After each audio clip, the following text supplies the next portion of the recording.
welcome to Yes Bio. In this video, we are going to discuss about chapter population. This is part number 3 and we are going to discuss here about population interaction.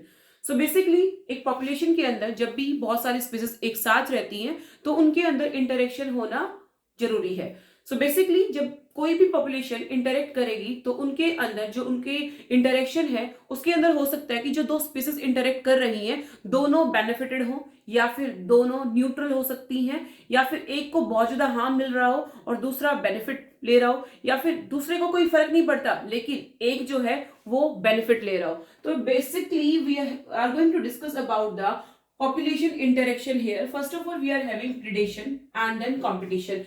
These two interaction we have already discussed in the previous video. So basically predation में आपको बता दूं इसके अंदर एक species benefited है और दूसरी जो है वो detrimental यानी कि उसको harm पहुंच रहा है. competition की मैं बात करूं दोनों की दोनों species इसके अंदर detrimental होंगी. कंपटीशन जब भी होता है दो स्पीसीज के बीच में तो उसके अंदर दोनों स्पीसीज यहाँ पर डेट्रीमेंटल होती हैं. इसके अंदर हमने पढ़ा था Gause principle, Gause exclusion principle. Basically उसमें हमने पढ़ा कि जो इंफीरियर होगा वो वहां से जो आपका है स्पीसीज वहां से हट जाएगा, वहां पे नहीं रहेगा और जो सुपीरियर होगा वो वहां पे एग्जिस्ट करेगा. उसके बाद हमने बोला कि को एग्जिस्टेंस के अंदर बहुत सारी स्पीसीज एक साथ रह सकती हैं. जैसे कि एग्जाम्पल हमने वहां पढ़ा था कि 5 स्पीसीज जो है वो एक साथ रह सकती है. वहां पे एक साथ कैसे रहेंगी वो उसको क्या करना पड़ेगा कि लाइक सपोज करो कि उनको अपना जो प्रिडेशन टाइम है वो चेंज करना पड़ेगा, फोरेजिंग टाइम जो है वो चेंज करना पड़ेगा. ये जितनी भी उनकी लाइफ प्रोसेस है उसको अपने टाइम के अकॉर्डिंग जो है टाइम टेबल के अकॉर्डिंग वो सेट करना पड़ेगा. So next is parasitism. तो यहाँ ध्यान से सुनना, पैरासिटिज्म हो प्रिडेशन हो, एक स्पीसीज यहाँ पे बेनिफिटेड रहती है और दूसरी डेट्रीमेंटल. लेकिन डिफरेंस क्या है यहाँ पे? प्रिडेशन की हमने बात की तो प्रिडेशन के अंदर एक प्रीडेटर होता है और दूसरा होस्ट होता है, लेकिन पैरासिटिज्म के अंदर एक पैरासाइट है और दूसरा होस्ट है. दोनों होस्ट है यहाँ पे लेकिन प्रिडेशन के अंदर शिकार कर लिया जाता है, दूसरी स्पीसीज को खा लिया जाता है. लेकिन पैरासाइट के अंदर या तो ऑर्गेनिज्म उसकी बॉडी के ऊपर रहेगा या फिर उसके अंदर सरवाइव करेगा, उसको धीरे धीरे उसकी लाइफ स्टेजेस को डिसअपियर कर देगा. लाइक रिप्रोडक्शन का मेथड उसने कम कर दिया या फिर उसकी जो ग्रोथ फेजेस हैं उसके ऊपर उसने हार्मफुलनेस जो है वो बचाना स्टार्ट कर दी वहां पर. सो बेसिकली पैरासाइट की जब हम बात करते हैं तो इसके अंदर मैंने आपको बताया कि एक जो है बेनिफिटेड है, दूसरा जो है डेट्रीमेंटल है. पैरासाइट्स जो है हमेशा होते हैं होस्ट स्पेसिफिक. जरूरी नहीं है कि हर एक होस्ट हर एक पैरासाइट के लिए सुटेबल हो. पैरासाइट जो है अपने ही होस्ट के ऊपर वो फीड कर सकता है. पैरासाइट अडेप्टेशन यानी कि पैरासिटिक अडेप्टेशन की मैं बात कर रही हूँ. यहाँ पे पैरासाइट्स जो है वो अपने अंदर अडेप्टेशन लेके आते हैं. कैसे? Like sense organ loss of sense organ जो है वो नहीं है यहाँ पर. Presence of adhesive organs like suckers. आप बात करो लाइस के पास होता है सक्कर जिससे वो हमारा ब्लड जो है वो सक करती रहती है.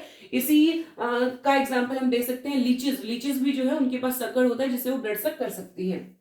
उसके बाद है हाई कैपेसिटी ऑफ रिप्रोडक्शन. ये हमारी बॉडी के अंदर जाके इतनी तेजी से रिप्रोड्यूस करते हैं कि हमारे खुद के सेल ग्रो नहीं कर पाते और इनका जो नंबर है वो तेजी से इंक्रीज होता रहता है. नेक्स्ट में बात करूं कई बार क्या होता है पैरासाइट जो है ना डाइजेनेटिक क्या होता है कि उसको 2 होस्ट की रिक्वायरमेंट है. लाइक मलेरिया, डेंगू, इनके अंदर क्या होता है जो आपका पैरासाइट है वो मॉस्किटो के अंदर गया. मॉस्किटो के अंदर जाने के बाद मॉस्किटो के अंदर उसने अपनी एक स्टेज कंप्लीट की. उसके बाद मॉस्किटो ने हमें बाइट किया और जो पैरासाइट उसके अंदर था वो हमारे अंदर इंसर्ट कर दिया. जिससे हुआ कि प्रोटोजोन की मैं बात कर रही हूँ यहाँ पे. Basically protozoan is behaving like a parasite है. पहले वो मॉस्किटो के अंदर गया, उसके अंदर उसने अपनी सेक्सुअल लाइफ स्टेज जो है वो कंप्लीट की. उसके बाद वो मैन के अंदर आ गया. मैन के अंदर आने के बाद उसने क्या किया, अपनी ए सेक्सुअल लाइफ साइकिल जो है उसको कंप्लीट किया. तो ऐसे पैरासाइट्स को हम बोलते हैं क्या? डाइजेनेटिक. इसी का एक एग्जाम्पल है ह्यूमन लीवर फ्लूक.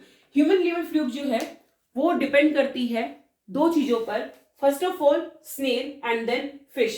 सो अपनी लाइफ साइकिल कंप्लीट करेगी स्नेल के अंदर एंड देन फिश के अंदर. उसके अलावा पैरासाइट करती क्या है होस्ट के अंदर? Reduce survival, growth and reproduction of host and make them weak. कमजोर कर देगी उन्हें, राइट?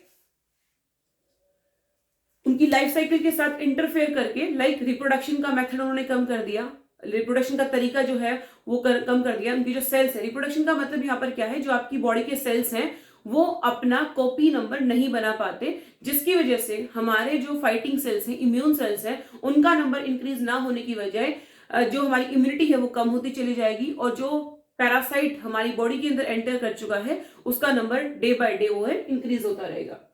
उसके बाद एग्जांपल आता है ब्रूड पैरासिटिज्म। ब्रूड पैरासिटिज्म के अंदर हमने क्या पढ़ना है? ब्रूड पैरासिटिज्म के अंदर ये रिलेशन है दो बर्ड्स के बीच में। बर्ड कौन कौन से हैं? एक कॉयल है और दूसरा कौवा, यानी कि क्या है? क्रो।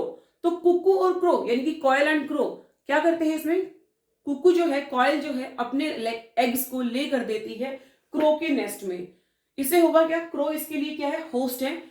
जो कुकू के एग हैं, कॉयल के एग हैं, वो बिल्कुल एग्जैक्टली सिमिलर दिखाई देते हैं क्रो के एग जैसे।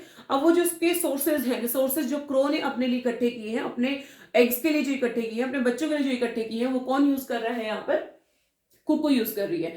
सो बेसिकली बेटा एक बात और ध्यान रखो, कई बच्चों को कंफ्यूजन रहता है कि कोयल और कौवा यानी कि क्रो, ये तो दोनों मेल फीमेल है, एक ही स्पीसीज है। ऐसा नहीं है, male crow and female crow भी होता है। इसी तरह से मेल कॉयल और फीमेल कॉयल दोनों होती है, इनमें थोड़ा सा डिफरेंस रहता है। क्रो की मैं बात करूं, इसके अंदर मेल फीमेल के साइज में थोड़ा डिफरेंस रहता है, बिल्कुल ये एक जैसे दिखाई देते हैं। उसके बाद हम बात करें जो आपका पैरासाइट है, इट कैन बी एंडोपैरासाइट और it can be ectoparasite. Ectoparasite किसी भी होस्ट के ऊपर रहेगा, एंडोपैरासाइट किसी भी होस्ट के अंदर रहेगा। जो एंडोपैरासाइट है उसकी लाइफ साइकिल जो है वो ज्यादा कॉम्प्लेक्स रहती है। कॉम्प्लेक्सिटी है किसकी वजह से? एक्सट्रीम स्पेशलाइजेशन की वजह से। एनाटॉमी यानी कि इंटरनल स्ट्रक्चर, मॉर्फोलॉजी यानी कि एक्सटर्नल स्ट्रक्चर वो बहुत सिंपल है, लेकिन ये जो है करते क्या है? हाई रिप्रोडक्शन पोटेंशियल, अपने होस्ट के अंदर जाके अपना कॉपी नंबर इतना फास्ट इंक्रीज करते हैं जिससे जो इनका होस्ट होगा उसको समझ ही नहीं आएगा कि उसकी बॉडी के अंदर हो क्या रहा है, जिसकी वजह से इम्यून सेल्स जो है वो कम से कम होते चले जाएंगे। So this is all about the parasitism. Next हमारा आता है कमेंसलिज्म। कमेंसलिज्म के अंदर क्या होता है? ये बेटा ऐसा रिलेशन है जिसके अंदर एक तो बेनिफिट लेता जा रहा है और दूसरे को कोई फर्क नहीं पड़ता। It is neutral basically. So it is the relationship between two species जिसके अंदर एक को बेनिफिट होगा और दूसरे को कोई फर्क नहीं पड़ता, दूसरा न्यूट्रल है। एग्जाम्पल्स आते हैं इसको लेके। मोस्ट इंपोर्टेंट मैं बोलूंगी इसको बोर्ड पर्सपेक्टिव से, क्योंकि सबसे ज्यादा एग्जाम्पल एनसीईआरटी के अंदर इसी के दिए हुए हैं और क्वेश्चन जो है वो एग्जाम्पल बेस्ड क्वेश्चन ही हर साल देखे जा रहे हैं।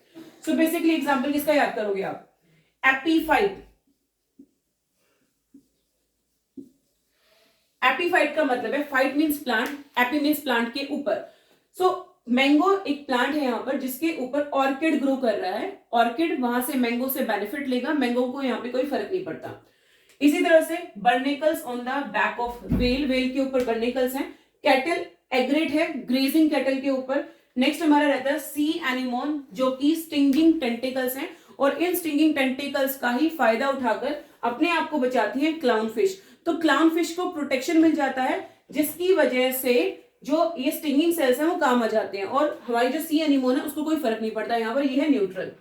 नेक्स्ट है एमेंसिलिज्म। एमेंसिलिज्म के अंदर क्या होगा? एक इसके अंदर रहता है डेट्रीमेंटल यानी कि उसको हार्मफुलनेस मिलेगी और दूसरा रहता है न्यूट्रल। इसके एग्जांपल एनसीईआरटी के अंदर नहीं है, बस आप इतना ध्यान रखो। कमेंसलिज्म के अंदर बेनिफिटेड, दूसरा न्यूट्रल। एमेंसलिज्म के अंदर एक डेट्रीमेंटल और दूसरा न्यूट्रल। नेक्स्ट है mutualism. Mutualism is very healthy relationship, दोनों को बेनिफिट मिल रहा है इसके अंदर। एक स्पीसीज दूसरे के लिए हेल्प करती है, दूसरी स्पीसीज पहले वाले को हेल्प देती है। फॉर एग्जाम्पल आपने पढ़ा होगा lichens. Lichen is basically relationship between algae and fungi. Fungi जो है वो शेल्टर प्रोवाइड करती है और बेसिकली उसको फूड भी कहीं ना कहीं से गैदर करके लाती है, लेकिन एल्गी जो है वो खुद से खाना बनाती है और लाइकेन को पूरे लाइकेन को जो है सपोर्ट करती है। तो बेसिकली लाइकेंस क्या है? Algae plus fungi is equal to lichens. Lichen जहां होंगे वहां पे पॉपुलेशन जो है वो बिल्कुल नहीं रहता। सो ये बहुत अच्छा पॉपुलेशन इंडिकेटर भी है। लाइकेंस जहां पर है वहां पे पॉल्यूशन जो है वो बिल्कुल नहीं होगा। So lichen is the best pollution indicator. Pollution जो है वो वहां पर नहीं मिलेगा आपको। नेक्स्ट है माइकोराइजा। माइकोराइजा में क्या होगा? Fungus association with higher plants. यहाँ पे न्यूट्रिएंट साइकिल का आप एग्जांपल दे सकते हो। बेसिकली फंगस जो है न्यूट्रिएंट को एब्जॉर्ब करके प्लांट को देती है, तो न्यूट्रिएंट साइकिल में बड़ा हेल्प करती है। उसके बाद है plant animal relationship for pollination. Insects की बात करो या कोई भी प्लांट एनिमल रिलेशन है जिसके अंदर जो एनिमल है वो पॉलिनेशन कराता है, और एनिमल क्यों आएगा प्लांट के पास, फॉर नेक्टर हो सकता है, या फिर किसी और कई बार क्या होता है कि प्लांट जो है वो उसको लगता है कि वो उसका कॉपुलेशन पार्टनर है, वो कॉपुलेशन करने के लिए आता है, बट इसको हम बोलते हैं सूडो कॉपुलेशन। लाइक एग्जांपल भी हमने यहां लिखा है, Mediterranean orchid Ophrys employs sexual deceit to get pollinated by a species of bee and this is known as pseudocopulation. Bee जो है उसको लगता है कि उसका जो पार्टनर है वो प्लांट है, फ्लावर है, और वहां पे वो आती है ताकि वो कॉपुलेशन कर जाए, बट होगा क्या, कॉपुलेशन नहीं होगी वहां पे, सूडो कॉपुलेशन होगी वहां पर, और बदले में वहां से पॉलन ग्रेन्स जो है वो ले लिए जाएंगे और दूसरे प्लांट तक दे दिए जाएंगे। So this is also an example, important example है, गिवन इन एनसीईआरटी ऑल्सो। सो जब हम म्यूचुअलिज्म की बात करते हैं तो दोनों का एवोल्यूशन साथ साथ होता है, इसको हम बोलते हैं को एवोल्यूशन, 1-to-1 रिलेशन है, राइट, दोनों को बेनिफिट मिल रहा है। लाइक एग्जांपल हम बोल सकते हैं फिग एंड वास्प का। So these are all about the interaction relationship between two species.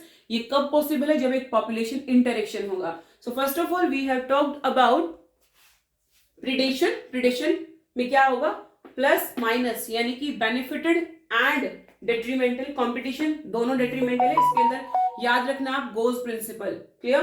Parasitism की हम यहाँ बात कर सकते हैं, पैरासाइट जो है होस्ट स्पेसिफिक है, ये बात याद रखना। इसके अंदर कुछ पॉइंट्स जो है वो हमने किए हैं, डाइजेनेटिक लाइफ साइकिल यहाँ पे हो सकता है।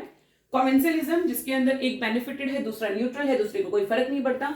एक में क्या होगा, एक जो है डेट्रीमेंटल है दूसरा न्यूट्रल है, अमेंसलिज्म बोल देंगे। म्यूचुअलिज्म दोनों बेनिफिटेड है, clear. So this is all about